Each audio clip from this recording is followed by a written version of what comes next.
Si vous nous rejoignez, Madame, Messieurs, merci. On va débuter cette édition du journal par cette démarche qui vise à aboutir à un consensus. Le forum sur la réforme électorale organisé par le Centre d'appui politologue Afrique-Caraïbes. Ces assises veulent baliser la voie vers les prochaines élections.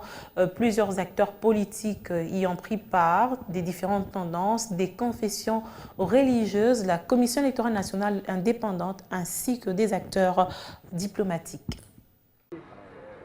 Vers peut-être l'adoption du consensus électoral par les parties prenantes. Finalité, baliser la voie aux élections de 2023 en RDC. Ce forum de haut niveau ouvert ce jour au Centre interdiocésain de Kinshasa, à l'initiative de l'Université de Liège, sous la médiation du chercheur Bob Kabamba, se tient dans un contexte particulier où des voix s'élèvent pour exiger le consensus sur les grandes options de la réforme du cadre régulateur de la législation électorale en RDC. À ne pas perdre de vue qu'ils doivent viser d'abord les services de la population et non la conquête du pouvoir.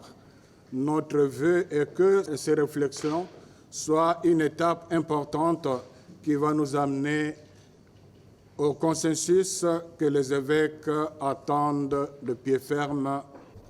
La réforme électorale n'est pas une option. Elle est une condition du renouveau de notre pays, pour redonner confiance aux citoyens à un avenir meilleur pour leur pays, pour redonner à notre pays sa place dans le concert des nations, pour redresser l'économie et améliorer les cadres de la vie collective. Une réforme ordonnée, assumée du processus électoral est indispensable.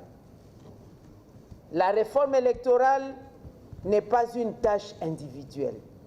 Sa réussite repose sur l'implication de tous, de toutes les institutions de la République, ainsi que l'ensemble des citoyens. Loin d'être un dialogue interinstitutionnel pour un partage de pouvoir, cette initiative se veut inclusive et participative. Ces conclusions devraient être opposables à toutes les parties prenantes au processus électoral, a martelé l'organisateur de ce cadre de réflexion. Le peuple attend plutôt un consensus sur les pistes réalisables de la réforme électorale auxquelles seront confrontés le pays et la nation, de manière à permettre une cohésion nationale, la consolidation de la paix, gage d'un développement harmonieux et durable.